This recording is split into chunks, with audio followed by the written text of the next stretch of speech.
It can make a singer go silent and keep a boy from growing tall. Stress. On Radiolab. Listen wherever you get podcasts. This is The Takeaway with Melissa Harris Perry from WNYC and PRX in collaboration with WGBH Radio in Boston. In India, there's just one newspaper run entirely by women, and it covers the entire region of Uttar Pradesh. The unique outlet is the subject of Writing with Fire, an independent feature documentary. Over 5 years, the filmmakers followed a group of brave women journalists from marginalized communities as the newspaper transitioned from print to digital, and as the reporters challenged the structures of tradition and power in their region of India. The film is nominated for Best Documentary Feature at this year's Academy Awards and has won several other awards on the film festival circuit.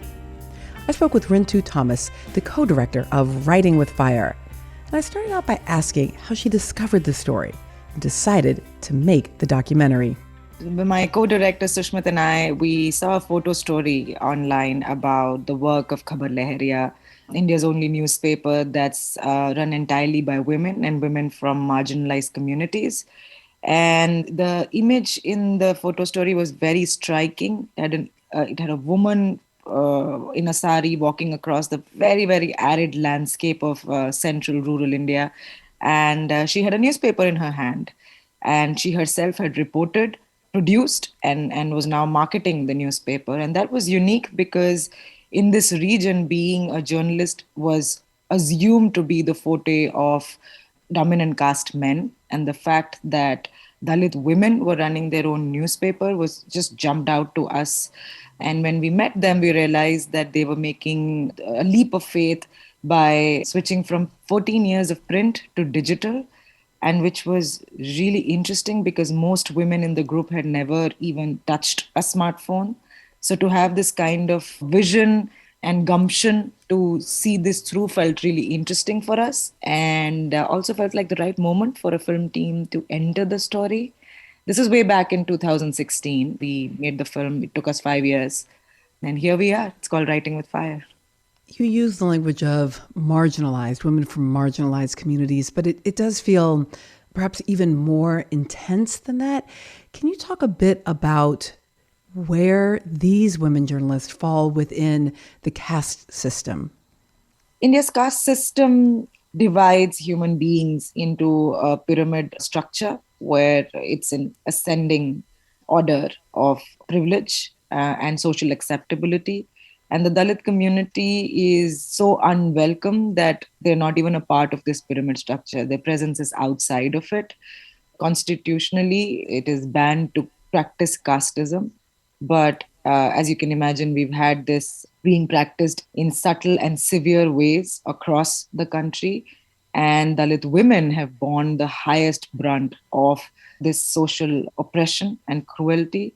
And for Dalit women to reclaim their voice using the tool of journalism, building their own news organization, fronting stories that the mainstream wouldn't, is a revolution of no parallel.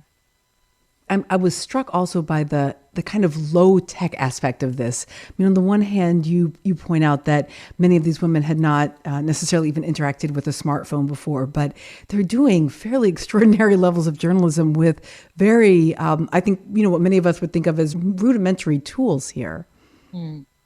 I think the technology aspect of it, which is what they needed to learn, but I really felt like no J school could teach you the kind of the acumen, the interviewing skills, the powerful ways in which they knew how to negotiate, especially in situations and with people who they had to agree to disagree with.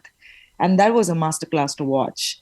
And I think the fact that these women journalists belong to the very region from which they're reporting on has a huge role to play.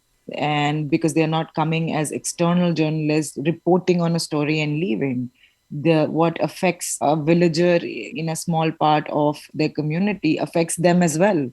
So they build in that sense of compassion, I think, and the sense of urgency in reporting on stories that would be really boring content for mainstream. Who really cares about a broken road going to a village that might affect just 100 people? But a Khabar Lahirya journalist would look at it and go, what was the budget allocated for this particular road? How much has been spent? And why is it always broken? So that critical, feminist, independent lens makes them very, very, I think, special. And that's why they have a lot of trust in the communities that they report from. I'm so moved just by that description that you just offered, right? Who at the national level would care, right, about a broken road? But then these three questions, right, that this is what journalists do. They ask those three questions. But I'm also struck by your point that that sense of urgency, knowing what questions to ask and the willingness to go and ask them is related not to being absent from these communities. This documentary offers the possibility that it is actually being embedded in community, being affected by that broken road that creates the best journalism. Yeah, and also, what is our lens? And that's the larger question, I think, through the film that we are asking about the whole act of journalism and storytelling itself. There's a scene in the film when Meera, the one of the protagonists, is having a conversation with Shyam Kali, who's, very slow to take to technology. In fact, the slowest in the group. And both of them are talking about what an angle means. And that was a very striking scene. We had forgotten about it after we shot it. Then when we discovered it in the footage years later, it was, for me, it felt like the microcosm of the larger story. What is my angle? What is the lens with which I am looking at a story? And who can train me in that? Who is newsworthy and who determines that? A lot of our news production is transmission. How are we doing this in a way which is critical and yet engaging based on facts? So I think we got like a master class in all of this, just staying with them for 4 long years, watching them move through spaces which are highly dominated by male presence and are aggressive.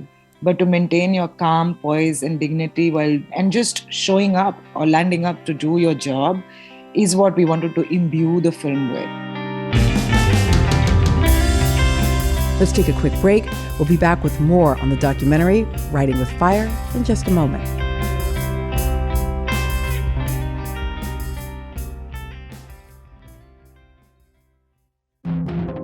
This week on the New Yorker Radio Hour, an honest conversation about returning to the office.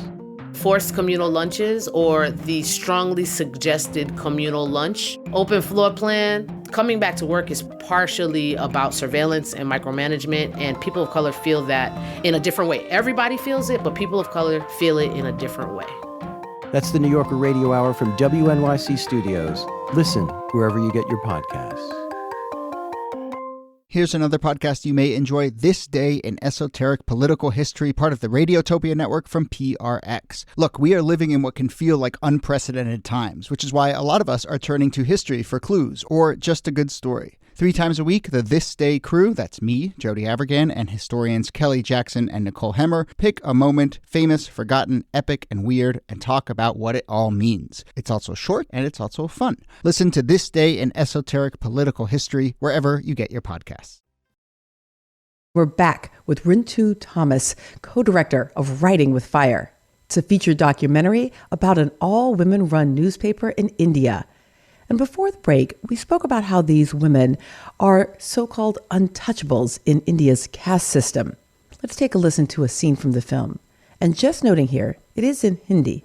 हमारे प्रदेश में पत्रकार होने का मतलब था कि आप हैं उच्च जाति के पुरुष। दलित औरतों का पत्रकार के रूप में कोई सोच भी नहीं सकता। Here, one of the main protagonists, Meera, says that in her region, a journalist used to mean that you were an upper-class man. A Dalit woman journalist was unthinkable. But over the last 14 years, the newspaper has changed that perception. A Dalit woman journalist was unthinkable. But over the last 14 years, the newspaper has changed that perception.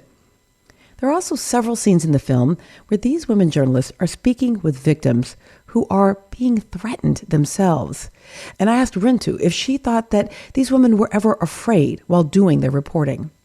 In the film, we wanted to give a sense of the everydayness of violence. It's one thing to be, say, attacked when you go to do a story, but it's not a one-off incident which we didn't want to sensationalize a moment of violence. For us, the fact that one of the reporters makes the decision to step out of her home to do a story, maybe sometimes in the middle of the night, or even in the broad daylight, anything can happen to her. And her making the decision of continuing to do that day in, day out, is an act of courage, is an act of assertion, and is an informed choice. And in the way that they function now, Khabar Lahirya is in its 20th year. They've been very smart about how they've existed. They ask the right questions, but they know that they have to continue working in the same environment. So they have allies within the system, within the administration, whose respect that they have won over the years. So it's a combination of being doing your job in a way which does not alienate the person you don't agree with, languaging it carefully, finding the courage to ask the right questions, and also the courage to sometimes feel like to take a decision of, you know what, this is not my fight. I'm going to step away today and let the wind pass, and then re-strategize. So we witnessed all of this, and that's why we wanted to create an ambience of a danger within the film, because everything that you do has very serious consequences, and yet you do, because if you won't, then who will?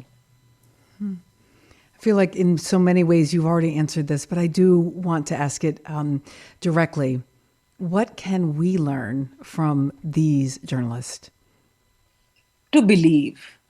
We live in a very fractured world. There's a lot of cynicism that creeps in. We try to populate our world with people who think like us, talk like us, like the echo chamber. And I think sometimes we forget that we need to believe. They believe in the goodness of speaking up, of standing up for somebody, of believing in causes that are bigger than yourself. And it's not like, some kind of a philosophical, metaphysical thing. It's every day. It's when you have nothing going for you, you take a decision and say, you know what, my voice matters. And what I do don't say matters. And I think that has been the biggest impact that the film has had on audiences across the world, where they watch it and say, I'm inspired. I'm inspired by Meera's resilience, by Sunita's complete inobedience to power, by Shamkali's fierce energy, a spirit within her very vulnerable demeanor. I am like one of them. And I just feel like, I can make a difference. And if people walk away from the film with that, and that is the biggest reward that I feel of my 5 years of labor, we need to relearn to believe. Do these journalists know about the Oscar nomination? And if so, how have they reacted? Oh, yes, they do. We've always celebrated, from the Sundance premiere to every award that the film has had to now this. It's different from all of our everyday reality. There's ours. This is really the first Indian feature documentary to make the nomination. So it's a brand new experience for us.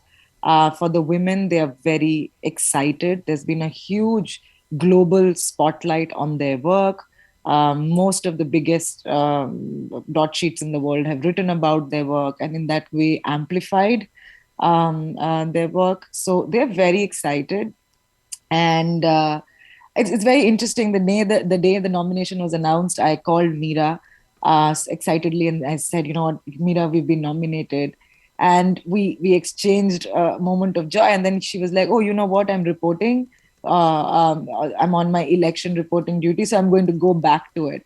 So it's yin and yang. A lot changes, and yet you go back to what you're doing, and life carries on, I guess. What are the stories you are working on telling now or hope to tell next?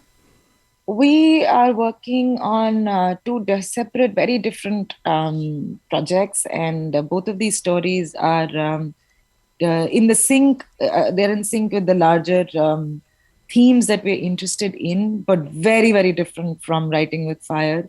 One is a story on children, and is an observational piece, and one is a story of a little mango grower in a rural part of India, and it's a story about family and love and togetherness on the face of climate crisis. So very different stories, but in spirit, in sort of like a continuum of our work. Thank you so much, Rintu Thomas, co-director of the documentary Writing with Fire. Rintu, thank you for joining The Takeaway. Thank you so much for having me. This week on The Experiment, Atlantic editor Dan Engber has spent months with rehab engineer James Sulzer. I went into this to build devices to help people, but I never considered that building devices might not be the answer. Now he tinkers away, trying to help his daughter Livy regain brain function. It's really easy as a scientist to poo-poo everything and be skeptical. But as a parent, you need to have some optimism and you need to have leaps of faith. Listen to The Experiment wherever you get podcasts.